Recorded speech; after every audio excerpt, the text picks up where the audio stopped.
Hey there, film fans. I'm Jeff. I'm Dave.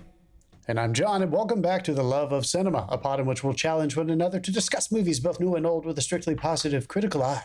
That's right. And to avoid lazy negativity, to try to keep us positive here on The Love of Cinema, we've decided to make this episode a drinking game. Well, that explains this.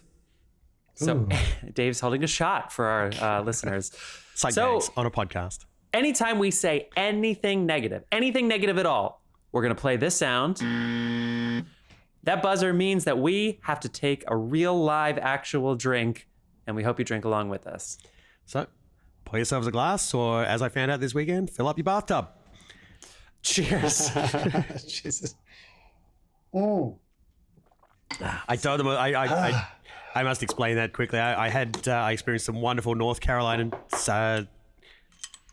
hospitality this week. Yeah, and hospitality. Yeah, it was great. And I had some people, ran into a lot of people who actually listened to the show. And one of them did share with me that they listened to our show in the tub. So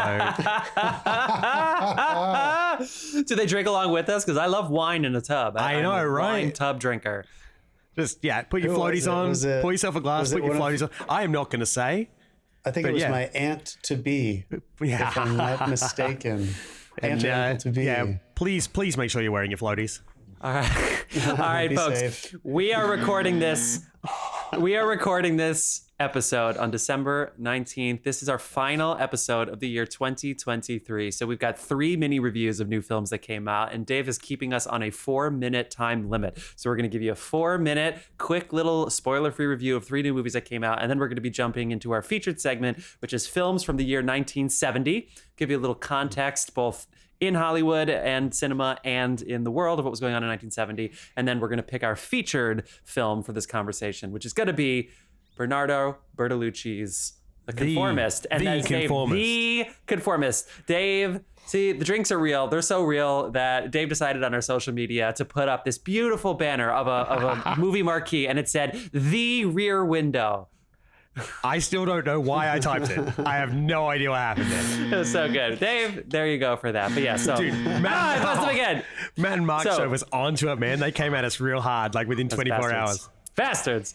So that's right. The random year generator that we've been spinning to send us into a random year. We've done some 50s. We've done some recent films in the 2000s, but we're going to talk about The Conformist in 1970. But yes, we got some mini reviews to get to. So, yeah. And just because I know some people might be thinking, where's the end of the year wrap up? I think what we have usually done, and what we're definitely going to be doing this year, since we're not doing it this episode, is we'll wait until we get closer to the Guild, the Oscar, all those awards, and because everyone knows that a lot of great movies are still coming out, and we really don't count the end of the movie year until the Oscars air. Until we finish that final award ceremony. Yeah, actually we have prepared an end of year roundup. It's a playlist that contains all the shows we did this year. Feel free to go back and listen to them on YouTube. Yes, check out our link tree. Oh my God, thanks, Dave. Yeah, a friend of mine, as I told both of you off air, a friend of mine is on the SAG nominating committee. So for everybody out there, the nominating committee is a select group of members who you have to apply to be in, and they try to give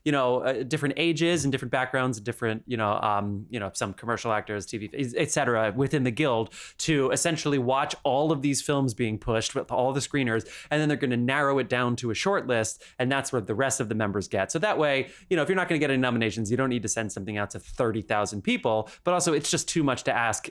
Let's say somebody's filming in December. They can't possibly watch all of these screeners in December. And it's such a big undertaking that you can't do it again for 3 years.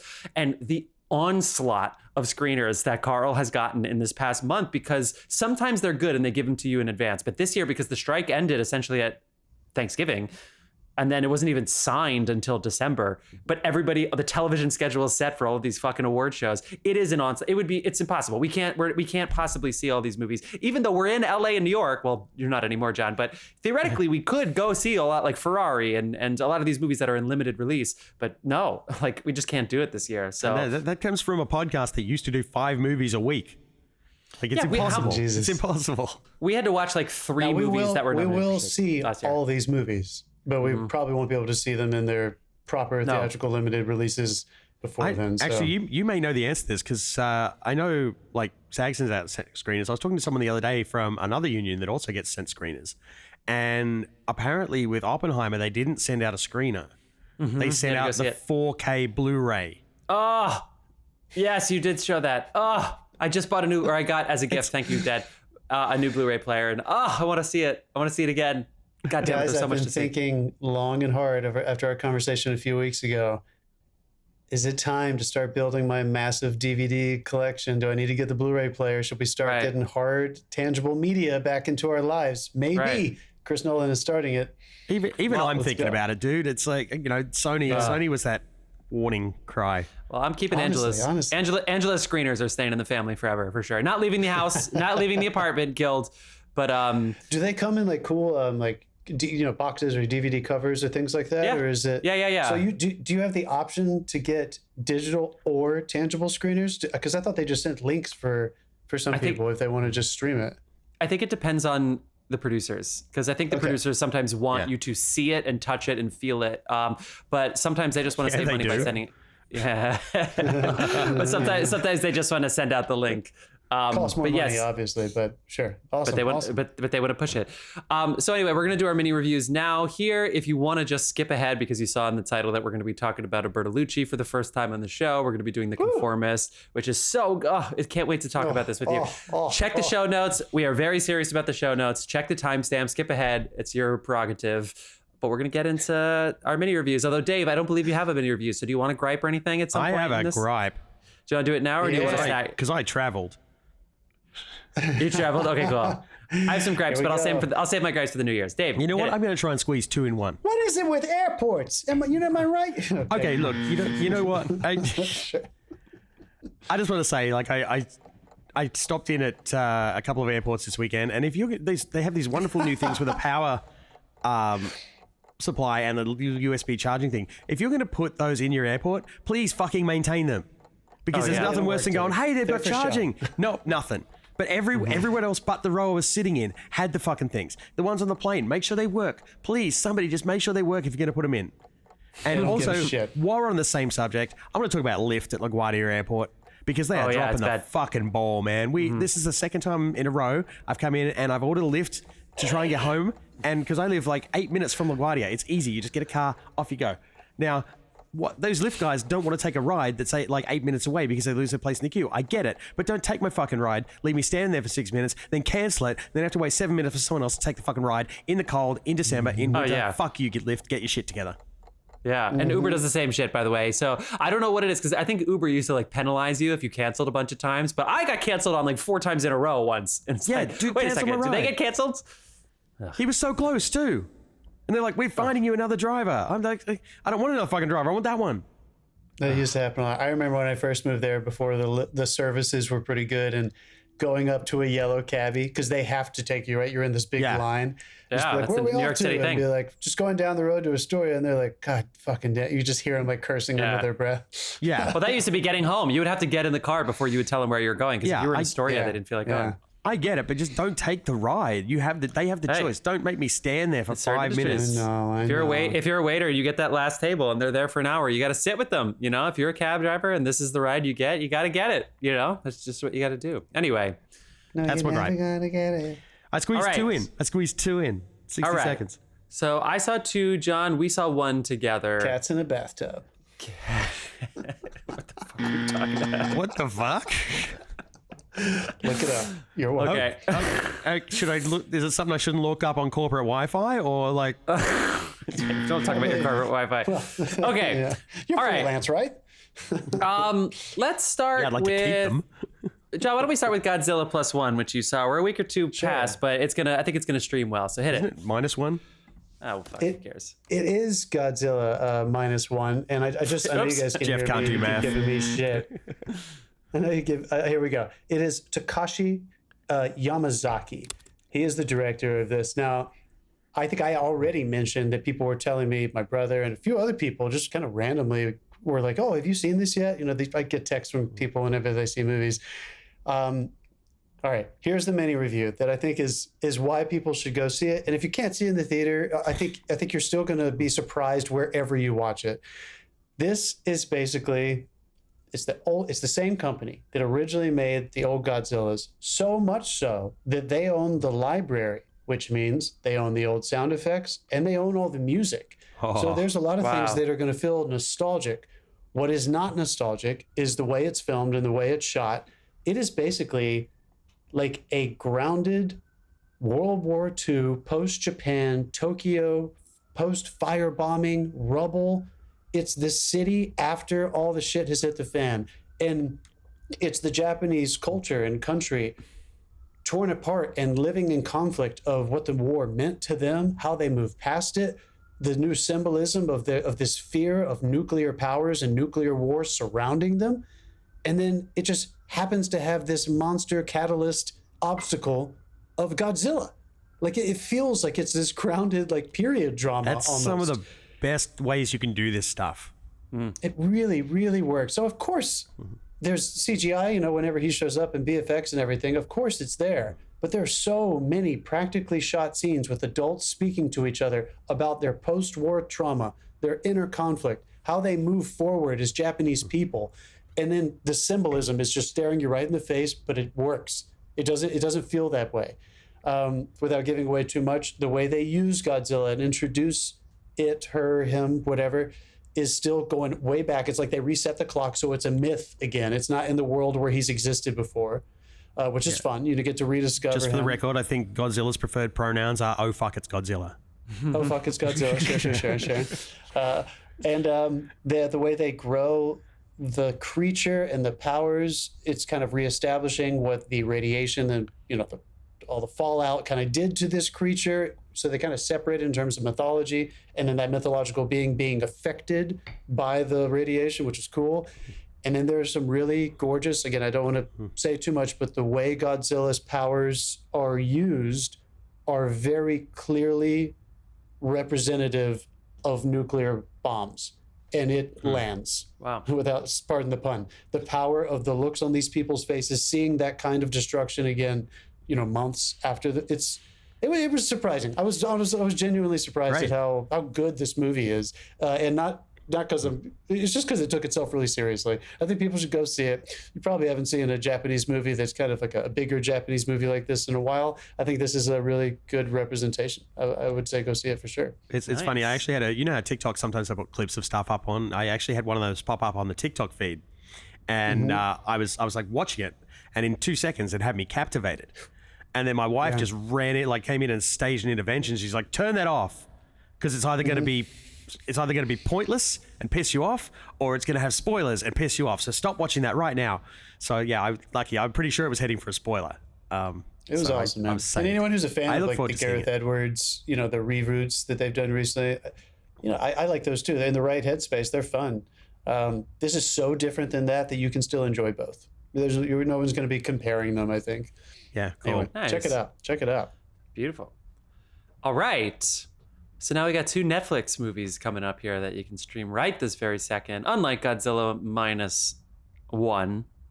So I'll start first. I'll do my Leave the World Behind, which I know both of you said you want to see.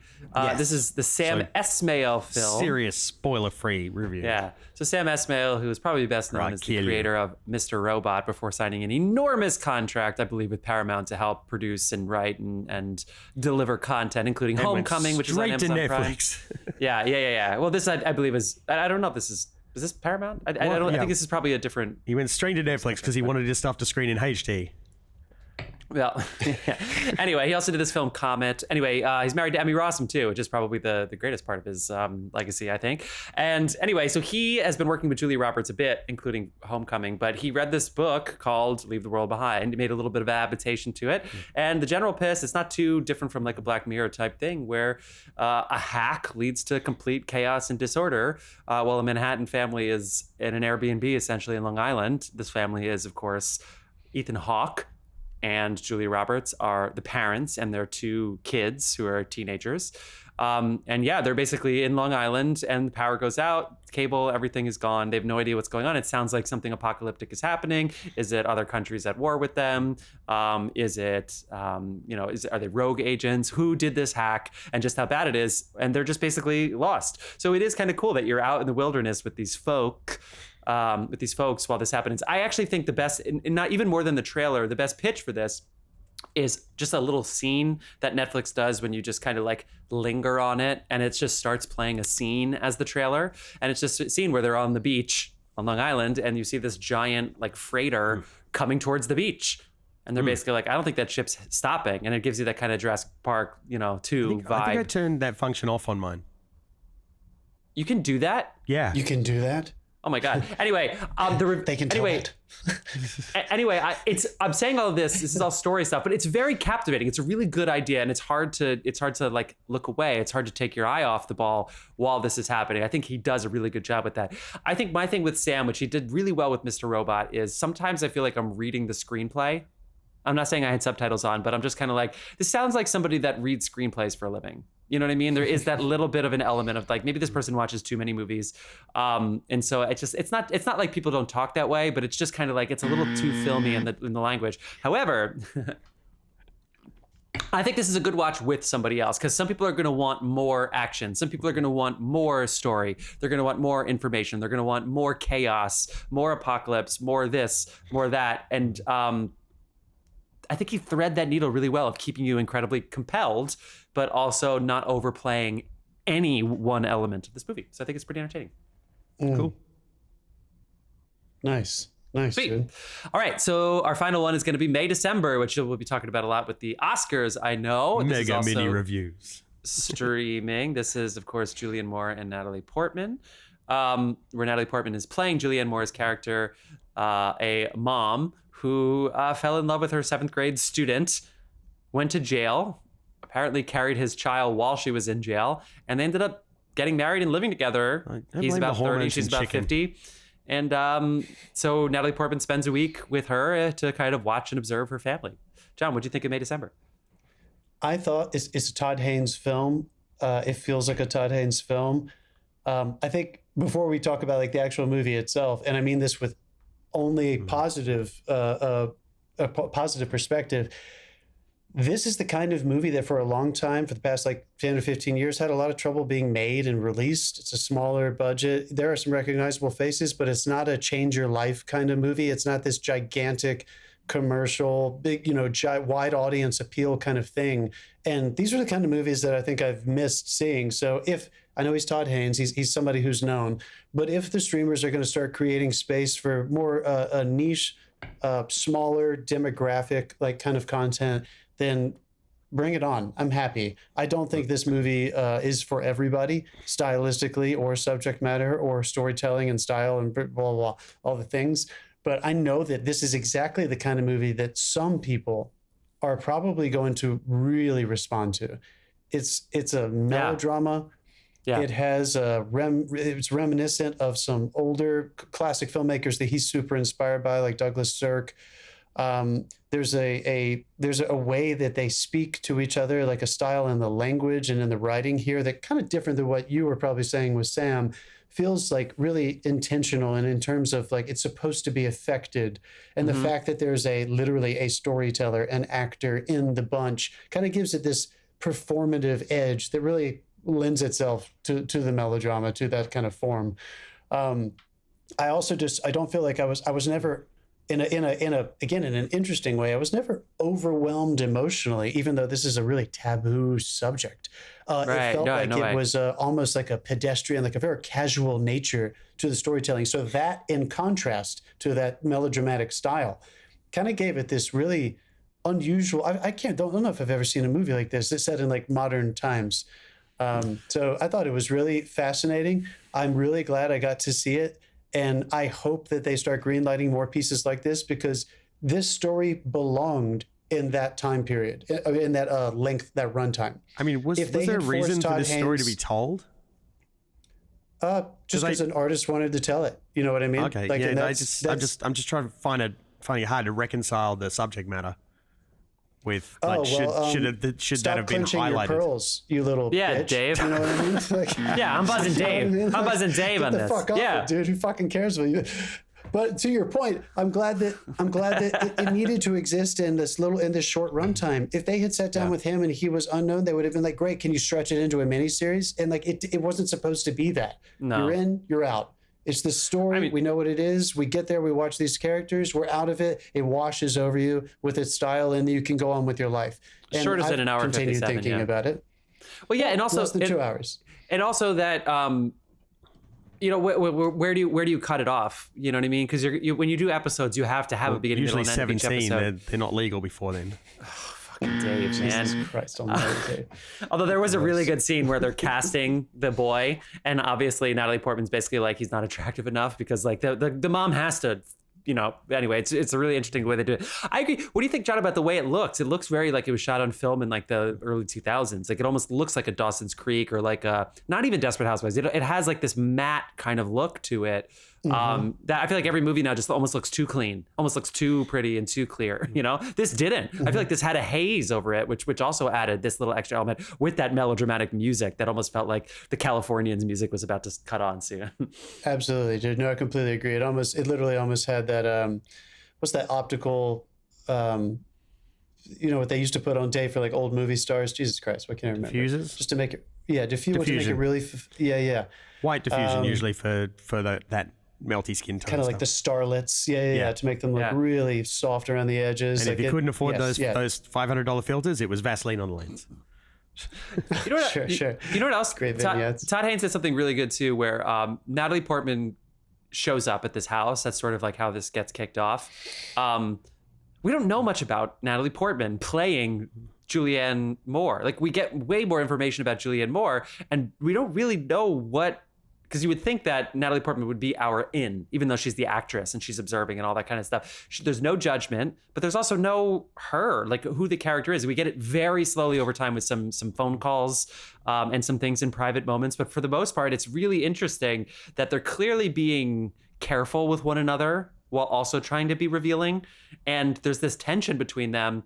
And I don't really know what Natalie Portman... I don't know what she thinks or feels, which is not her job as the actor, I'll repeat. But anyway, it's just really fascinating the way they did that. Well, in a way, it was kind of fun because it successfully going, like exactly what you're saying. I feel like it kind of, Dave, what you were saying, and I think what everyone's thinking, what the fuck is up with that subject matter? And what the fuck is up with this angle of our protagonist being someone who's trying to find empathy within it? It ends up kind of deconstructing both of those things so that by the end of it, you very gently are kind of like, I'm not really sure whose side I'm on anymore, how I feel about this this issue, and only because of the distance that Julianne Moore and the young man she's married with kind of go to in confronting the past a little bit without giving too much away. It's good, man. It's good. I don't know if it's going to knock anybody's socks off. It's not that kind of movie. It's not supposed to be. No. It definitely doesn't hit you in the gut. It doesn't exploit the taboo of it. So you're not like on the edge of your seat all the time. It's very casual, but there was something very, very effective about it. Yeah. I don't know what else. But we should be clear. You're also very aware that 13's too young.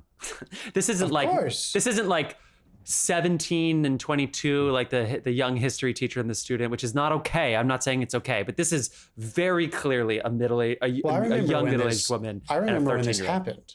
I remember when it was in the tabloids and everything. This is very, very popular in America. And it didn't happen too far away from my state. Like it got covered. I remember all about this. 30 Rock does a real funny spin on this with Susan Sarandon and Judah. Judah Friedlander. Yeah. And they have I've heard this take has been taken so many times. Anyway, it was good. I think anyone who is a real movie watcher, a real movie lover, if you don't take a chance on movies all the time, you might be like, I don't know if that was a crazy, gripping enough story for me to have taken 2 hours. But first of all, fuck that. Start watching movies again. But if you love movies, I think it's worth sitting down and just watch. Yeah. I want to make one tiny update to Leave the World Behind, which is important, which is Mahershala Ali's character and his daughter show up at the house that Julia Roberts and Ethan Hawke's character are at. So there is tension among it's not just the family. That adds some, who are they? Who do you trust? There is that element in there too. I shouldn't ignore that because that's cool. All right. Okay. We should get into this film. All right. We'll do our next segment, 1970, the year, what was going on, and then our featured conversation about The Conformist. You ready to rock? Yeah. Let's rock. Let's fucking go. So 1970, what is the highest grossing movie according to both Wikipedia and the numbers? So the two most important sites in the world, of course. What is the highest grossing movie from 1970? The highest grossing movie. I don't know. I was God. drunk when we looked at the list. I'm gonna Yes, guess you were. With the without a rear doubt, window. That's the list. I'm gonna go Love Story. Love Story is number one. The Love Story? Hey, John nailed it. The Love Story. Aww. Number two was Airport, which That was is gonna be my the second airport? guess. Yes. Yep. Fuck yeah. the Airport, which is credited as sort of inventing or creating or popularizing the disaster movie genre, and won Helen Hayes an Oscar for supporting actress. That's right. Patton comes in at number 4, right behind MASH. At number 3, Robert Altman's MASH. So huge movies here. You got Woodstock here at number 5. This is 2 years after the famous festival. You got Little Big Man at number 6. Tora, Tora, Tora at number 7. Ryan's Daughter at 8. Catch-22 at 9. And The Owl and the Pussycat. Catch-22 is, of course, a Mike Nichols film. Some lists will have the Aristocats in there, which is cool. George Seaton, of course, directed Airplane. In history, it tends to be remembered for the year that George Lucas directed THX 1138, which made $5,000 total, according to the numbers. You know, big success. Butch Cassidy and the Sundance Kid was also a big hit this year. Cassavetes had a great film called Husbands with Peter Falk that John probably saw. And other big things that happened in movies. Trog, the horror film Trog with Joan Crawford opened in theaters. And The Three Stooges, Larry from The Three Stooges had a stroke, all but ending his career and sort of putting a punctuation at the end of The Three Stooges. IMAX motion picture projection system premieres in the Osaka Expo 70. And then MGM started selling their studio backlot property and movie props out in Culver City. At the Oscars, Patton won big, won Best Picture, Best Director for Frank Schaffner and George C. Scott, who was also, by the way, a hell of a Scrooge. There was an Albert Finney Scrooge that came out in 1970, but George C. Scott did a hell of a Christmas Story for sure at some point in his career. He won his Oscar for Patton. Francis Ford Coppola, you may remember, co-wrote the screenplay for Patton. And this is probably the movie he did right before The Godfather, which would come out 2 years later. Other big winners, Glenda Jackson, who, by the way, is still... Rainbow first. Okay, fuck everybody. Glenda Jackson won an Oscar for Women in Love. John Mills won for Ryan's Daughter. And then Love Story won like some screenplay and score type things. And then really quickly, what's going on in the world? The swinging 60s are, of course, over. So the civil rights movement essentially begins its decline after 1968, really, but hits up big in 1970 as the war protests really got crazy, because this is the year that the Vietnam War bled into Cambodia, and this is the year everybody was like, okay, fuck all, what's going on here? So there's definitely a lot of protests around the country for that. Also, Stonewall was in 1969, but it took a long time for that word to spread around the country. So in 1970, you had a lot of gay and lesbian rights parades breaking up everywhere because this was the time. Gaddafi is proclaimed the premier of Libya. Apollo 13, the actual real Apollo 13 was in 1970, as was the real Earth Day. On my birthday was when Vietnam went into Cambodia. So there you go. The Red Army faction of West Germany begins its reign of terror here. A plane crash carrying the Wichita State University football team crashes, killing 31 in Colorado, which is sad. PBS is founded. Fiji becomes a nation. And the Oregon Highway. Yes, I said Oregon. Fuck everybody. The Oregon. It's an O. Don't give me this Look, shit. Larry, Houston and it's Houston. Oregon. The Oregon Highway Division attempts to destroy a rotting beached sperm whale with explosives, leading to the now infamous Exploding Whale Oregon, known as the Exploding Whale Incident. Wow. Any other movies or anything else you want to shout out about 1970? I just learned a lot, so I'm feeling great. I'm good. I should also say Robert Altman won the Palme d'Or for MASH. For MASH? Oh, he did? Wow, I always forget that one, the Palme d'Or. Nice, man. All right, The Let's fucking Conformist. go for it. 1970s.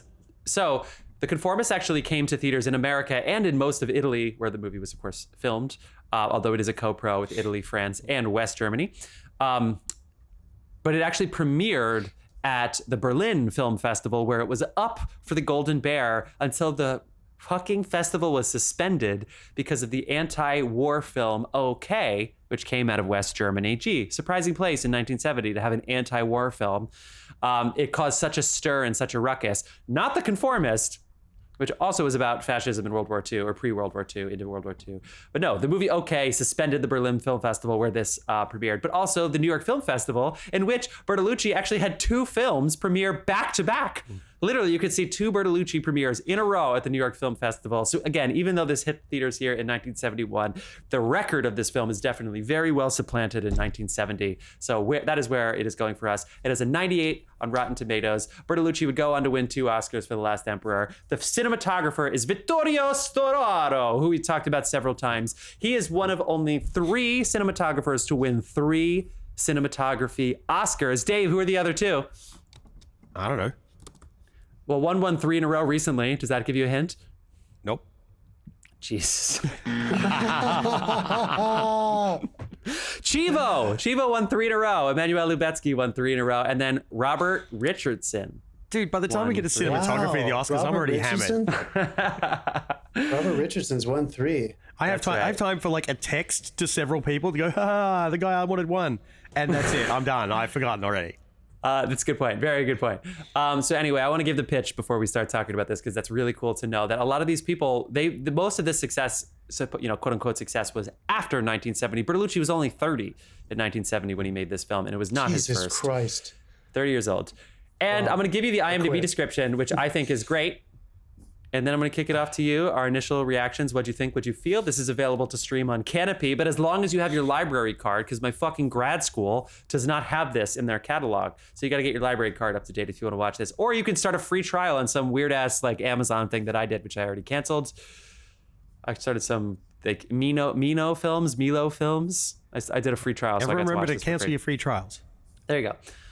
The Conformist.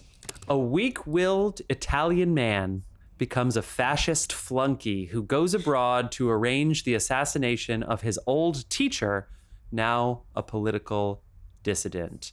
Where he goes abroad is Paris, where some of this movie is set. That's important.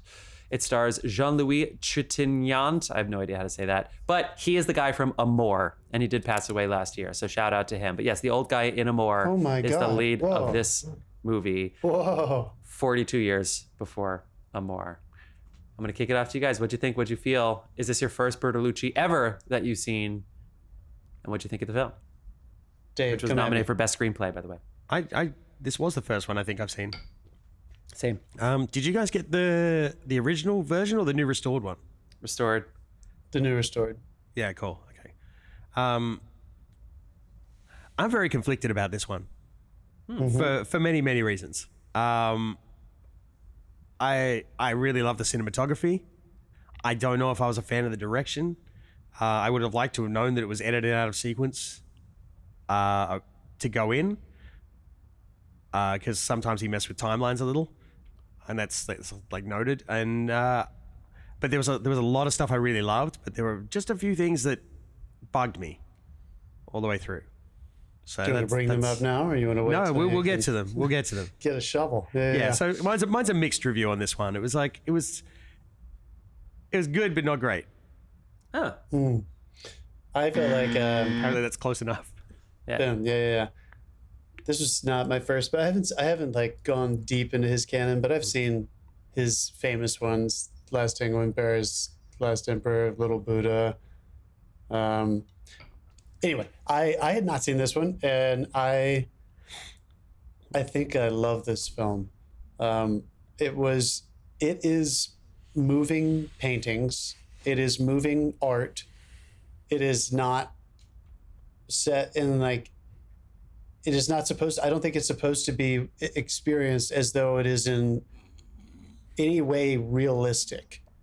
There are certain aspects and certain moments in the scenarios that are realistic and that are, or at least so close to realistic, and talking about a time period when fascism was on the rise in Italy and Germany, that you can believe the reality of what they're showing you.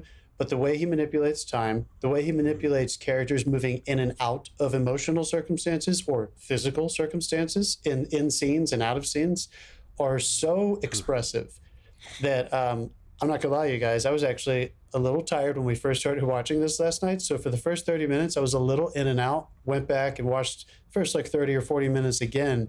And already in that little rewatch I did, this movie is like an onion. I think I need to see this movie like 3 more times. And because it's just so expressive, and I don't think it's supposed to be something where it's A, B, C, D, like there is so much more to gain from it. Like you said, Dave, once you know more about how the story is told, like once I realized, not realized, you realize it when it's happening, but the way that this whole thing is framed within a flashback or a series of flashbacks, that didn't come across quite as hard to me the first time I was watching it. And that doesn't really...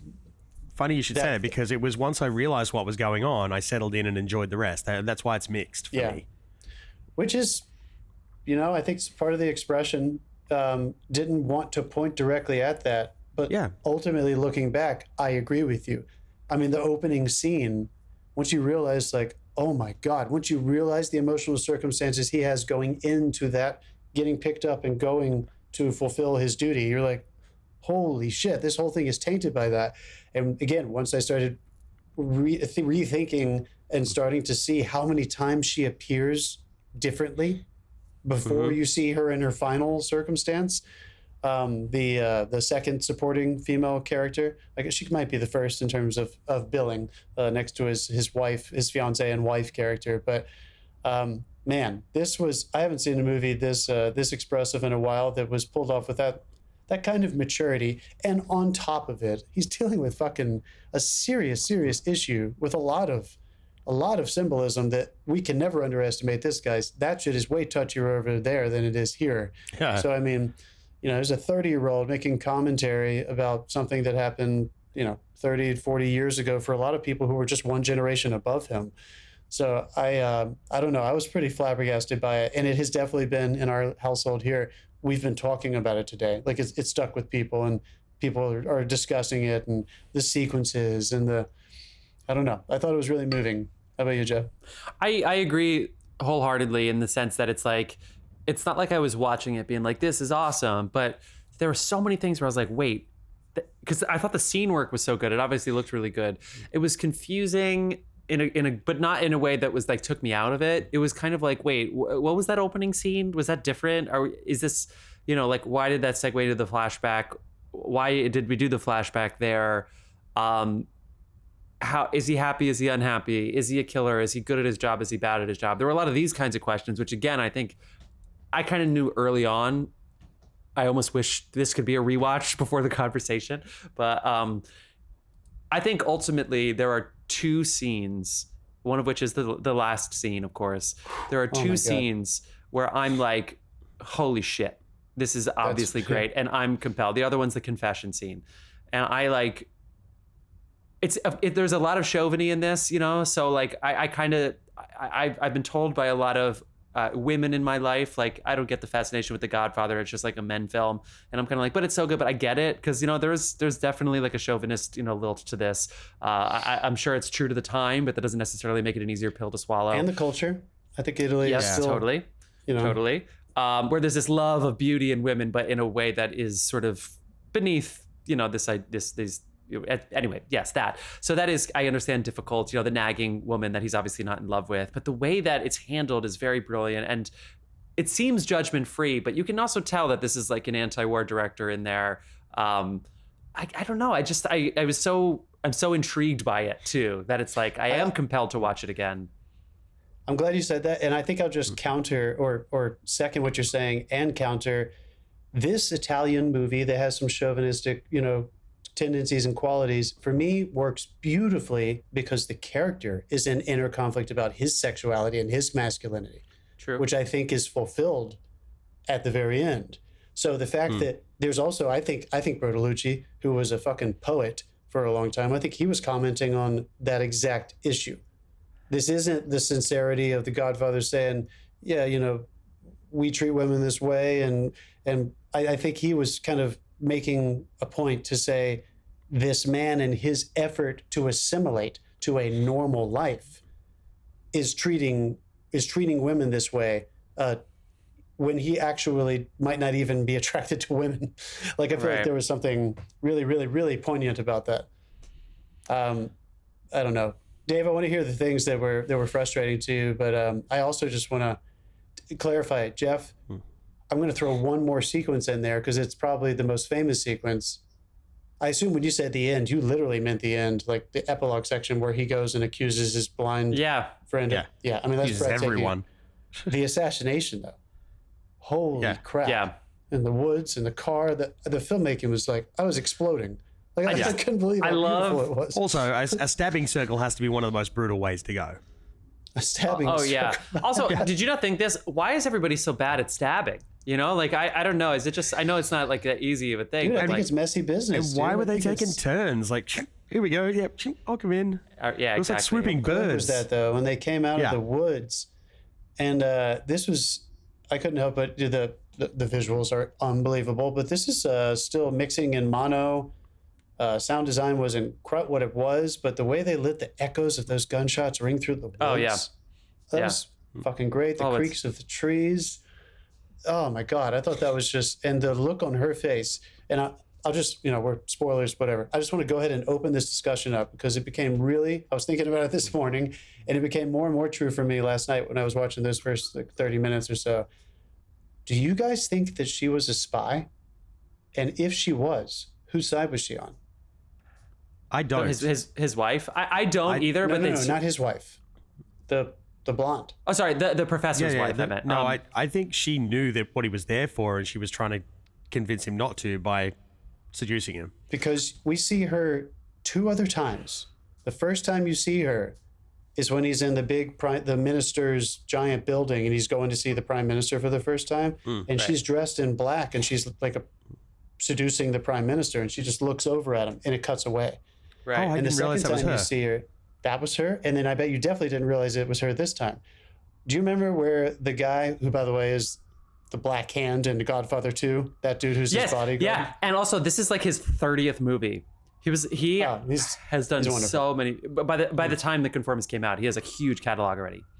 When he says the first time he confronts him, which Dave might be like one of my favorite color transitions in the whole movie, when he goes to visit his mother and that guy says, "Oh, it's a coincidence. I wasn't following you. But by the way, is your name Cacchetti?" And he's like clearly following him. When he lets him into his mother's house and you see the timing on the film shift, and they turn around and they face the mother's house. Is that when the Dutch tilt corrects? Yes, the Dutch tilt corrects and it goes from totally bleached out, almost no color, to they turn around in the same shot and it is fucking vibrant as hell. The color and the trees and the house and everything. Anyway, when that man tells him, before you get to Paris, go to see that guy Raoul, and Raoul is going to give you your instructions on who to take out. When he goes into that place, he sees her again, and she's the one with the red head. And the guy, the Black Hand guy, the bodyguard guy is kissing her, and he's saying, "Tell me you're crazy. Tell me you're crazy. Tell him you're crazy." And she walks up to him and she says, "I'm crazy." And he just grabs her and hugs her. Cut. That's the only time he ever shows any affection for her. That's the same woman. So it left me at the end of the movie. I was like, oh my God. was she a fucking spy? And the most beautiful part about it is that it doesn't matter. The terror on her face when she's up against that window and when she's running through the woods, it doesn't matter anymore. Everybody loses in a fascistic state, right? I thought that symbolism was fucking perfect. I don't care if she was or if she wasn't. Was that meant to signify that he put her face on everyone? Beautiful. Yeah, beautiful. Yeah. Could be. Yeah. This is where an art film can do something that a that's changed my mind a little bit on do. some of the things. Yeah, that's cool. Oh man. But Dave, tell us, what were some of the other things that were kind of like? Well, I mean, before I go, let's talk about the cinematography a little because they chose some wonderful locations. Yeah. Those sweeping tracking shots that introduce scene elements, big fan. Love those. If you can get a track that's like 30 foot long, go for it. Awesome. It reminded me a lot of some Vietnamese cinema that I've seen. There's a film called Scent of Green Papaya. And they do a full tracking shot where there's business happening in the corner of one frame and the actress walks back into the building and then down the corridor of the building and the camera tracks and business happens here and business happens in the foreground and it's literally her traversing this building to the other side where she comes out and starts like cracking fruit in the yard, but the camera goes the entire way with her and then that stops and it goes back and it's a really long, complicated, beautiful scene, and they use this a lot in this to great effect. And I think it was actually made after, so it may have influenced Vietnamese cinema. Possibly. Oh man, yeah. I don't know, but yeah, the extreme Dutch tilt, maybe not as much a fan, but I love the way it corrected when he went through the gate, because it was like out in the. I did notice, like, through cinematography and action and stuff like that, there was like all of the locations and everything with almost like a dystopian future. Like, they were empty and wide and sparse, and the only time human conversations were had were behind closed doors. Oh, that's good. That's good. Wow. Yeah. And that generally speaking, the flashbacks, or at least the heart of the flashbacks aesthetically, were full of color. Yeah. And I thought it was the contrast between, there are three major color schemes in this movie. The flashback is like a lot of bleached and pulled out, except for magenta and the yellows, like the yellows in the headlights and the magenta of Paris, like the blue Paris that was really interesting, which evolves into him on that road and those in the present day in the car all the way up into the assassination, but just really grayed out, really bleached.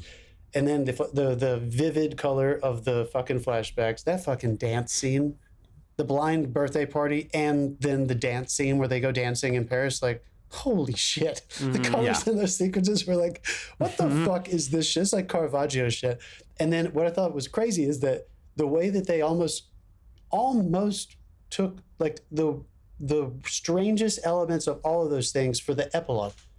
After the assassination, 2 years later, when he's got the kid and stuff, and the fascist government has fallen, and the way they kept some of the magenta and yellow aspects, but they introduced some like green, and then we went back to that red. We finally land on him when he's trapped in his choices by the end of the movie. I thought that how the fuck they got back there was crazy. Green to me. is definitely the color of uncertainty. Cinema, dude. Yeah. All 90s cinema. Neo is all you're trapped in the Matrix. It's all green. Yeah, it's there were other things as well, like you mentioned the party where everyone's blind and they're having a conversation and they're positioned in the bottom of the frame, and in the top of the frame there's those two windows, and there's this noticeable business going on outside the windows. And if you watch it for long enough, there's a story. She's waiting for someone and they finally turn up, they meet, they leave together. Like there's just this little bit of business happening in the window. As soon as that's done, the camera drifts down. And so it's like, you don't see that as much anymore, like that noticeable business in the background, because I guess a lot of modern directors would probably go, that's too distracting, I don't want to do that. But it really adds something to the frame, especially when your actors are doing nothing. Like they're literally just talking. Well, I love that sort of shit really works for me. I love when he's pacing in the recording studio, and there's a live recording in the back. This is early in the film, and it's going basically where you can see the full window and the live like trio of singers with the piano player and the little mini audience, and then he paces so that you can't see the window, and then he walks back in and you can see the window again in the background, and then so you can see it pacing, but rather than just have him pace as an audience, it kind of helps it last longer without me just being like, okay. But also in that case, they're not panning the camera; they're tracking sideways. Yeah, that's right, tracking. Yeah. So it like that the background drifts out and then drifts back in, and that is one of the points where I had to rewind it, because I was like, I got so distracted by the cinematography. He's telling that fantastic story where basically the punchline of it is like, that guy's name was Hitler, and I was like, what? Yeah, I had to go back. I still didn't know what year we were in when he said that, and I was like, is that a joke? Was the other, like, oh my god. Yeah. I think that Dave, what you were saying about like a lot of modern directors would be, I think this is what might be lost if we only embrace the streaming serial style format, where you really are so focused on, if you're at a scene, it's because the writing needs to tell you how to get to the next point in the story, whereas a visual could either tell you, a scene is either probably going to tell you, you're either going to learn something about the story or something about the world or the character. And I think that aspect gets a little lost in the, we need to move stories forward with dialogue in, serialized formats. So I feel like this is one of those things that, like when somebody like Scorsese is at his best, he can entertain a modern audience while still using a lot of these techniques. So I think the real trick is like, how do we get people to start to remember that this can be super fucking entertaining and compelling, and like trick them into not thinking that it's not just pretentious for the sake of the art and how beautiful it looks. Yeah, it's well, straight up, directors, stop just putting extras in the background of your scene and have them say rhubarb to each other.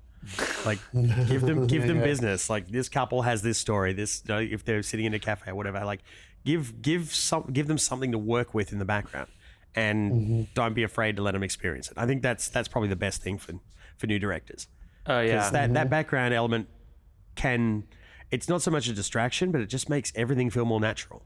I love when there's a fight in a scene and everybody in the background is just talking quietly and silently and stilly, and like nobody reacts or responds to it because it's I also love the first professor scene where they go in and out of the dark, and then when he says like all I could hear was his voice, but then the professor like goes into the dark. I'm sure that just there's just crippling amounts of metaphor in that, but it was cool too. Yeah, right down to his shadow disappearing.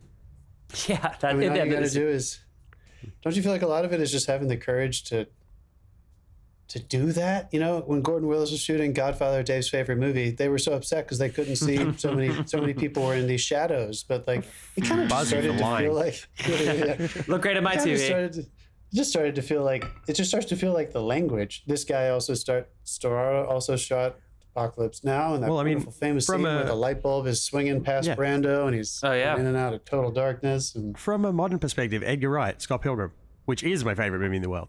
Yeah. It's a movie that's so stylized and so niche, but he made the decision to make a Scott Pilgrim movie.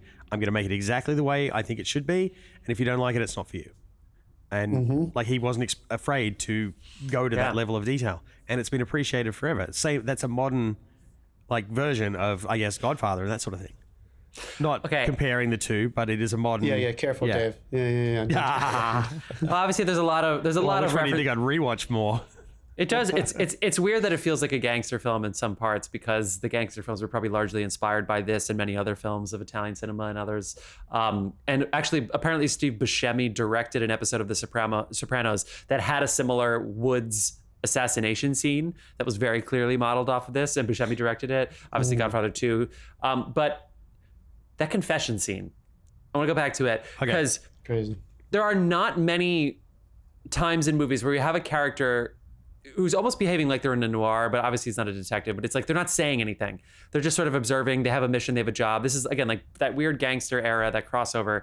And he's an admitted atheist, which is funny to hear in Italian culture. So he's a fascist, but he's also an atheist. So that kind of is surprising to me for some reason. And then his wife, who he admits is mediocre and is all bed and kitchen, which again, chauvinistic, but it's like, holy shit. Petit bourgeois. He doesn't want to have to do the confession, but needs to in order for the marriage to be blessed, I guess. And even though he's an atheist, he's the most honest with this priest in the whole movie. And then the priest is so surprised by this, and he admits he has no guilt over any of this stuff. This is where we hear about the murder. We get all this backstory, all this context. And then at the end of the scene, the priest realizes that he's actually working for the secret police, and then basically blesses him and absolves him of all of his sins because he thinks he's doing good work for the country. So you're talking about a 2023, 2024. Trump is literally quoting fascists right now while he's running for president. He's saying the Democrats are going to ruin this country and kill it, and they're going to, everything's over. We have to root out the evil from within. They're going to poison the blood. Literally quoting fascists.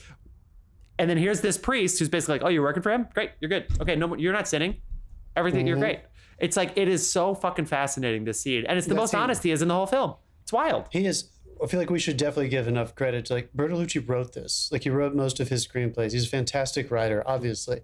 That scene plays in a pull out and a push in. It's one. Yeah. There's no cuts, and that whole fucking beauty, and the way that they framed the priest in like the half in darkness, half out. Of course, all confessionals give you that effect. That is the nature of them naturally. But I thought it was great the way you almost saw his whole face. How when the priest would choose to lean in closer to him and get a little bit more into that magenta color, and then they just pull out and reveal that she's sitting right fucking there listening to him the whole time. Yeah. Like, I thought that was fucking hilarious. Another one that was kind of similar, Jeff, for me was another one where I was like, God, I hope I have the courage to do this one day. In that radio sequence that is fucking gorgeous visually, but that is when you learn the man he's with, Italo, I think is his name, the blind man. Yep. You learn that he's fascist. You learn that you're not quite sure if Cacerti is, I think I'm saying his name right, is totally on board or not. Clarici. Marcello You're not quite sure Clarici. where he stands. He tells the story about, my dad knew this guy. It was Hitler. And then they cut to Italo, same scene, same sequence, but they cut to him. He's inside the radio booth now, and he begins giving a speech on fascism. And you're like, okay, I'm putting the pieces together as an audience member. I guess we're totally full on fascistic at this point. And I guess, Clarici is okay with that. And then in that same place, it doesn't show a character come in or out. It just cuts back inside the booth that he's looking at, and the chief of police is sitting opposite him. How we got there, who cares? Yeah. Who knows? Yeah. And they just started having their conversation about, do you want to come work for us? And there's that wonderful exchange of, most people work for us out of fear. Some do it out of money, and very few do it because they actually believe in the fashion, these principles that we have. And I can't figure out why you are doing it. And he just says, I'm ready for assignment. He doesn't answer. Yeah, it's good. Right? He's just like, they totally avoid it. So they completely ignore, filmmaking wise, like, forget about the logic of how the timeline of the sequence worked. Forget about how the chief of police got there, why they started talking. It doesn't matter. There's just information, there's just expression, and there's just character development in a single response. That is that's A+. I just wanted to say, did I miss the mark, or is this one of the most hateable protagonists we've had since Dear Evan Hansen? Oh, come on. No, I thought this guy was. I thought this guy was. I hated him. I know what you mean, but Dave, I hated him, but I hated him with a fiery passion. It was great. It was a reaction. It was. But I've often, God, I'm going to be, oh my God, I want to try to say this as carefully as possible. Where do you place your empathy and understanding of a people who were victims of a government with that kind of power? That did, that were at a time when there was no anti-movement against the Nazis once they got to power. There wasn't like a secret resistance. I didn't hate him because he was a fascist. I just hated him because he was a dick. You just thought he was a dick? I just thought he was like he was a fucking yuppie. You know what I mean? He was rich. I think that was when they finally showed you that like he had a lot of these issues for himself because he was molested as a child. We can't take away from that.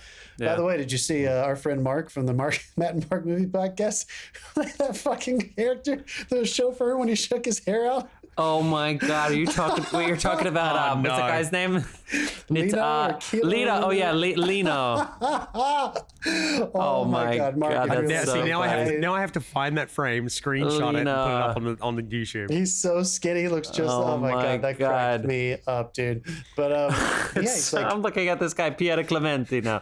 It's so funny.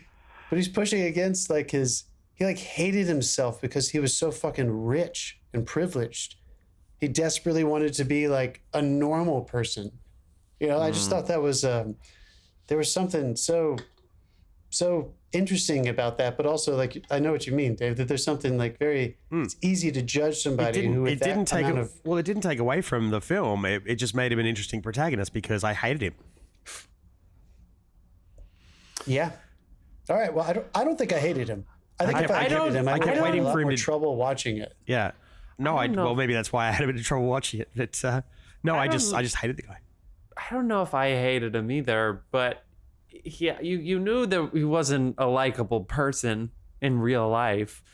Yeah, how about that? Can we say that? Like, I was very conscious of like he's an anti-hero for sure. Yeah.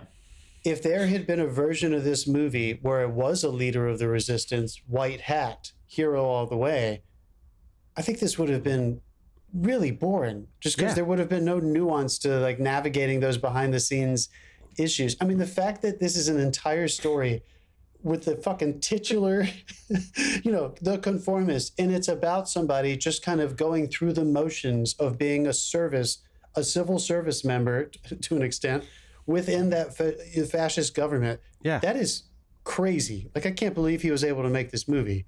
It's just, we saw The Man in the High Tower and things like that. Even stories like that are like more heightened, and there's a point of view against fascism in that movie. Whereas I feel like we had to kind of go along with the ride here and kind of start pulling apart the layers before you realize human beings are we're possibly the most dangerous creatures because we are so malleable. I don't think his it's probably about it. switch. Yeah. The most dangerous game, Zodiac. Yeah. There are a couple of things in there as well. Like I just want to touch on the fact that the misogyny did piss me off a little bit. That old chestnut where you just grab a woman's head and plant one on her, and that's all she needs to fall in love with you, and then that's everything's well after that. It's like that's not true, fellas. It's gonna get you kicked in the nuts, and you deserve it. But the one that I really drew the line that made me feel borderline uncomfortable, and I get it, Europeans deal with this stuff differently. But when she tells him about the uncle or the lawyer that Uncle Perpuzio. when she was 15, and they then proceed to reenact They reenact it. Yeah, it's that fucking as the weird. consummation of their marriage, and I'm like, this is really uncomfortable and weird. And I was like, and that was I think it's supposed to be. I don't. Of they were course. like high five. Everyone's gonna love this. Fucking success. Like fucking think- success. I mean, My wife got I up was and left super the room, uncomfortable. man. She was done. Well, there's also this like masochism, obviously, that the guy has because he's not really in love with women. Although he's in love with he's in love with beauty, I suppose, but he's not. It doesn't seem like he's toggling with whether or not he's actually sexually attracted to women. And so for some reason, this power story is like the one that drives him sexually. There's a Friends joke where Angela's gonna laugh. When Chandler has the Santa suit. And Monica's like, can you wait to turn that in? He's like, really? Dress up as Santa? No. Then it's okay! Yeah, I mean, honestly. But in this case, it's did your dad dress up as Santa? No. Oh, fuck. All right, we'll forget it. Dave, of course, with our perspective now, like, of course, 100%, I agree. Like, if anybody did that in a realism account today, fucked up, not just today, at any point in time, but just within this world of art film, looking back, I'm very fascinated that they made his first interaction with her in her new world, blonde wife or girlfriend to the professor, that his first interaction with her intimately was like forcing himself upon her like that. And then right afterwards, that's when she starts acknowledging, you saw through me and please don't say anything because I'm scared. And I don't know what I'm more scared of, you or what's happening to these countries. And so, again, the actual act, maybe the expression of using the forced sex was fucked up objectively. But I was very interested that he somehow like had to force himself back into her perspective to make her realize, fuck, he knows all of my past. He saw me in multiple scenarios. And now he knows that I might be lying right now, or at least that's a possibility. Yeah, So I mean, the fact that he has seen her 3 times before and like she's possibly a spy was lost on me at that point. But yeah, I think the one that sexually bothered me more than that one actually, which that's terrible. I'm not qualifying it. Forcing yourself is terrible. But when she was at the ballet studio and she yells at him so that everyone could hear her yelling at him through the walls, and then she confesses, like, I don't know what to do, and I'm scared with what you're going to do. Please don't hurt him. Please don't hurt us. And then she just strips down and fucks him. I was like, what the fuck is happening? Which again made me think this woman is a femme fatale. I feel like did they actually have sex at that point because he only held her? I don't. Yeah, I mean, it's again. This is one of those. I'm wondering, did he ever have sex with her? This is one of those movies where a lot. Yeah. This is one of those movies where a lot is implied. So even like obviously the quote unquote murder, which comes back later, but like you sit there and be like, did he even shoot at that guy? You know, there's a lot of that. Dude, this is the 70s. If they were fucking, you saw him fucking. Looks like a duck who walks like a duck. Yeah. But there were a lot of times where it was like even the one time where they were fully clothed on the bed. Yeah, maybe they didn't fuck. Maybe it was just him being like soft, and he's like, wait, I'm not attracted to you. It's like that moment in Bedazzled when Brendan Fraser is like, I'm not gay. Yep, I'm gay. I'm gay. How the fuck did we get it to Bedazzled? All right, I'll buzz myself. But Oscar winner Brendan Fraser. But in this particular moment in the ballet studio, and I'm not necessarily saying it wasn't chauvinistic, but it did seem like she had a desperation where she probably was a spy, but she understood she was on the losing side here. And so therefore she needed to be a dissident, and maybe she did have feelings for him. Maybe I don't know. It's still going to take another viewing or two to unpack that. Right. But it almost seemed like she was showing her nudity as a plea. I'll give you myself if it means sparing him, even though she's not going to end up with him, or just like don't let us die. That's and exactly not right. like or a plea or like the power move. Like, because if she did know him as a prostitute in the past, it was implied that we never really see. Maybe she also knew he can't finish. Like he won't be. I'm going to have him completely. If I expose myself and expose his weakness again, then I have power over him in a way. I don't know. Yeah, and This maybe also made me think that of- was between them in that last. And I'm glad she didn't say his name. I'm glad it was just like a yell in the car at the very end of her life. Oh God, the look on her face. This also, not to get too Oedipal here, but that sequence when he goes home, coming off of what we're saying about his sexual implications and interactions with this woman, the moment when he's home with his mom, of course he goes up and he's like, I don't want to see you half naked, cover yourself. And she's like, I had a dream that you sat here and kissed me. And he kisses her on the forehead, nothing like crazy, weird sexual. But then they go through their whole sequence where he's basically just fighting with her for like, I need to go see Dad. Come on, hurry the fuck up and stop fucking your fucking servant or whatever, the tree guy, Kai or whatever. Well, he has I think he's a little gun shy around drivers after what happened to him. Should be sure. The driver saved him, though. I thought. But at the end of that, that was right. At the end of that sequence is one of the most beautiful shot moments in the whole movie. But this whole sequence builds to him like finally like, all right, Mom, hurry the fuck up and get inside the car. I don't know where Kai is because his bodyguard guy from Godfather 2 beat the hell out of him. May have killed him. I don't know. And then she finally gets in the car. And basically, it's not a pointless exchange, but she's basically like, where is he? And he's like, I don't know. I looked everywhere for him. What do you want from me? Hurry up. Get in the car. She gets in the car. And then it cuts to that incredible low tracking shot across the leaves and Kurosawa style. The wind is going fucking nuts and the leaves are going all over the place. I straight up went, who put the car? Yeah. I was like, who put the fucking movie in Kurosawa mode? Yeah. Honestly, they did. And they just literally get out of the car and walk back toward the house. Yeah, it's funny. And then they cut into the institution where their dad is. So there's a part of me that wondered, like, whatever weird, fucked up sexual energy thing was happening between him and his mother in that car.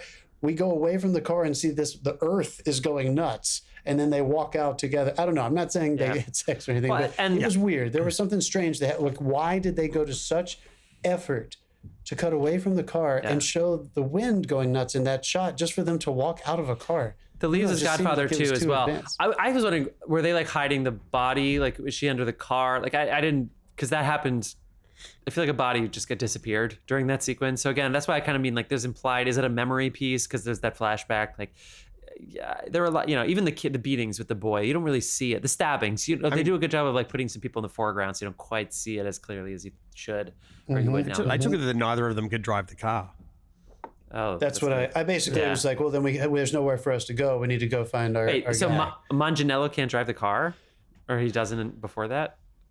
I don't think so. No, he has can, a driver. I don't think she doesn't know that he's his driver yet. I see. That's the first time those guys met, and I don't know. Oh, right, right. Anyway, I just want to point out. I just want to point out one thing. In the Dutch tilt section where he's walking down the street and there's the car almost following him, and he walks past the fence and the dog is barking at the fence. Yeah. Did anybody hear someone say meow like a cat? Yeah. In the middle, it was him. Yeah. They literally said meow. I think it's him pretending to be a cat when he's like walking past the dog. I think he was, like, thank fucking God, with because at first I was like, was that an actual fucking sound effect? Someone saying meow like they were a cat? You know what? Because it didn't Because of play well for me, Italians- and I was like, I expect that out of Monty Python, not this. because of the weird Italian Cock-a-doodle-doo. code where they were not allowed to record production sound, where everything was dubbed for years and years and years. The soundtracks are dreamlike in a sense. Like, you're really not sure who's talking or where their voices are coming from. Oh, and yeah. It's so funny. what's making noise. Anyway, man. I also love the shot where the guy, like, right to camera basically was like, Musica! Oh, yeah. There was a Before lot the of blind weird birthday shit. party. Yeah, and so it looked like he was staring at the camera. This movie, I need like 6 more watches of this. I don't know. I can't do it now. Every time we bring something up, the watch count goes up. Also, is this where snitches get stitches come from? Do you know what we call that? A snitch. And I was like, really? Us too? And it says you're a worm. I mean, come on, guys. This movie's something. I got to see it again. Dave. It is pretty remarkable. Leading our buzz count. You know what? Dave's all bed and kitchen. Jesus. All right. I think we've talked this down. Oh God, Dave, our resident uncle. No, I can't make. That's terrible. That's terrible. Although it is very interesting that the lady who plays Julia, Stefania Sandrelli, she got in a very serious relationship when she was 16 with somebody who was 28, and she had her first kid at 18 with him when he was 30. And that was before this movie. So it is very interesting that I'm not saying that her characters have a parallel to incest or anything like that, but the youthful thing, it's an education that I'm glad we don't do anymore, of course. But I wonder if Bertolucci knew that when he cast her. Very possible. Because these directors back then were different. They were fucked up back then. They did shit like that. Yeah. She was like a sex icon when she was like 15 because that's how weird things were in the 60s. And anyway, very interesting. What a way of finishing out our segment. Are you kidding me? Britney Spears, every fucking pop singer that has ever fucking lived. We do it here. But in be too puritanical. No, I know. In film, like the Blue Lagoon and all those stories that you hear, Romeo and Juliet. Okay. We keep it to VH1. All right, let's do it. That's right. All right, people. We're gonna be taking a little bit of a break. So we're gonna do what you've been watching. Are we still gonna spin, or do you think our first week back is gonna be catching up on some of these films, guys? Let's air it out. I say we spin it. All right, we're spin. All right, let's do it. In the wheel. Back to the 1900s.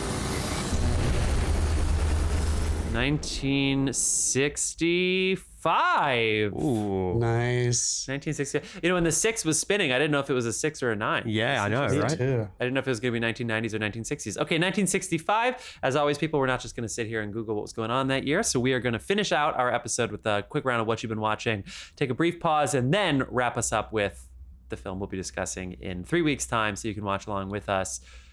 Dave, I'd like to start with you with what you've been watching. You want to give us some recommendations? Well, while I was doing some flying, I finally got on the bandwagon for Sweet Tooth, which is a DC Comics adaptation. I don't think it's for everyone, but it's definitely very well production designed and a decent story. So far, I'm about 4 episodes in. It's not bad. And also, I watched my new favorite thing to watch at Christmas, Marvel's Hawkeye. Oh, you did the I did a rewatch because it's all set at Christmas and it's amazing. But yeah. Right. I did a rewatch. It's still fun. And about halfway through it, my wife walked in. She's like, "Are you watching Hawkeye?" And I'm like, "Yeah." And she sat down and didn't move for 3 episodes.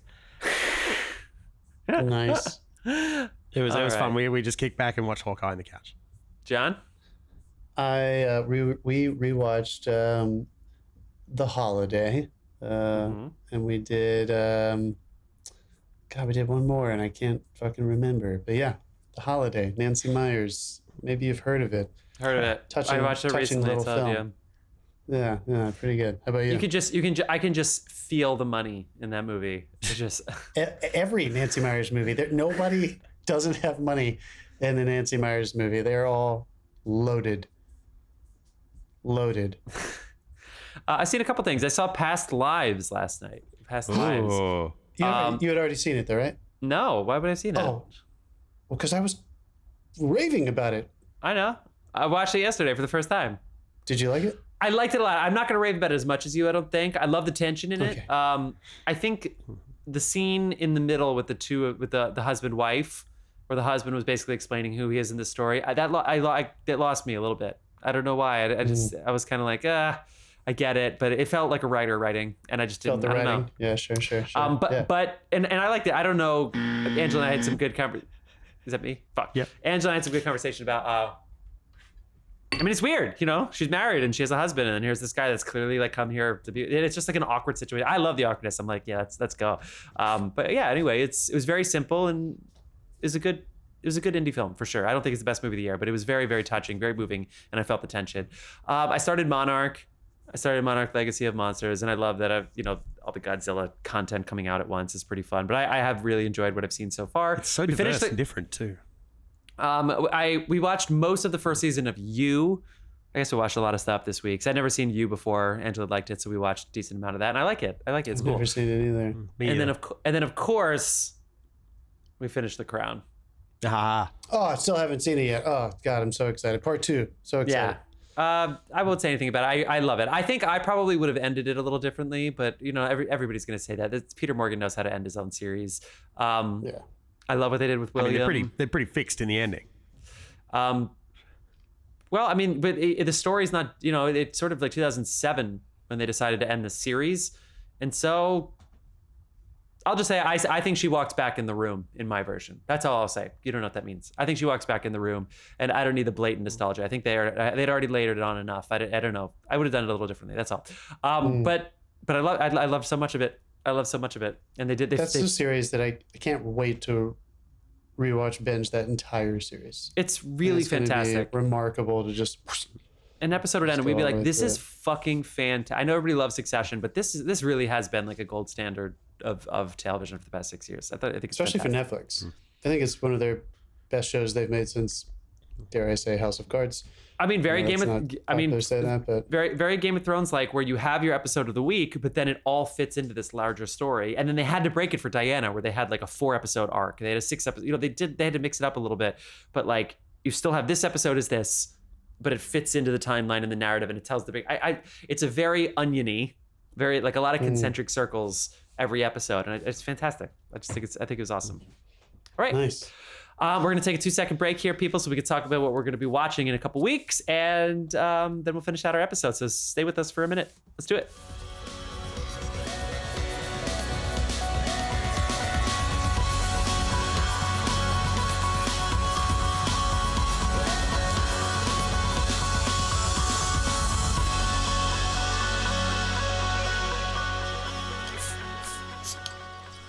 And we're back. All right, we're back. We're back. We've decided 1965. What a year! That was a hard contest.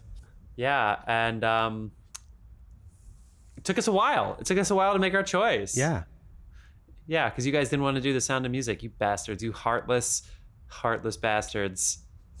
Well, I just didn't want to be foot tapping the whole way through and earworming myself, and All right. So who wants to announce? Also, I do know how to solve a problem like Maria.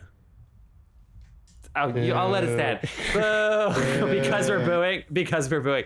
All right, John, you've seen the series already. Dave and I are going to be first timers to this, so why don't you go ahead and make the announcement? What are we watching in early 2024? We're watching the second of the Gunslinger series by Sergio Leone for a few dollars more. This is the Clint Eastwood Fistful of Dollars for a Few Dollars More, Good and Bad and the Ugly trilogy. This is the second one. So this is the Empire Strikes Back of the Gunslinger. We are watching The Few Dollars More. Fuck you, dude. The few dollars. Speaking of dead horses. Do you guys remember when pretty recently when the shadow of the dog, the face of the dog, the fucking dog, the Isle of the dog? What was that called? I was trying to remember the name of that the other night too. Do you remember when Sam Elliott was basically like, because it was a homosexual story, which by the way, not the first homosexual love story, that they were like, whoa, this doesn't look like those American Westerns from the past. And it's like, yeah, remember when Westerns were not made in America? Oh, The Way of the Dog? Yes, that's right. The Way of the Dog. Anyway, here we are back in Italy for this. The Way of the Dog? Is that what it's called? No, wait, no, it's not The Way of the Dog. The Shadow of the Dog, The Eye of the Dog, The Power of the Dog. The shit. The Vista. I was just making a doggy style joke. I just Get the fuck out of here. Oh my God, what is the name of that movie, you guys? The Power of the Dog. Was it The Power of the Dog? Yes, Power of the Dog. What the fuck? Power of the Dog, Way of the Fist. That movie probably should have won Best Picture, and here we are, not remembering. Are you saying that Clint Eastwood and all the men in this movie are super flamboyant and down to clown? Is that what you're implying? It's lonely on the plane. He does team up with the fellow gunslinger. We'll see. Yeah, the log line of this movie exists in some satirical porn, without a doubt, probably multiple. But Clint is the man as usual, the man, the myth, the legend in these movies. Right. I promise you guys, we're going to have a good time. Everybody should watch at home. It's a rental. Get ready to talk to us about it. It's going to be fun. And this is way before that Columbine stuff that he did. It's AMC Plus too, isn't it? Right? AMC Plus. AMC Plus. Yeah. And Cinemax, right? All right. That was fun, you guys. Watch along with us. We're taking time off. We have 2 weeks to watch it at home because we're not going to be back until second week of January, I think. Yeah, somewhere there. Yeah, somewhere in there. So happy holidays. Happy holidays. New Year's. This was fun. What a great year. What a year. See you soon, film fans. Have fun.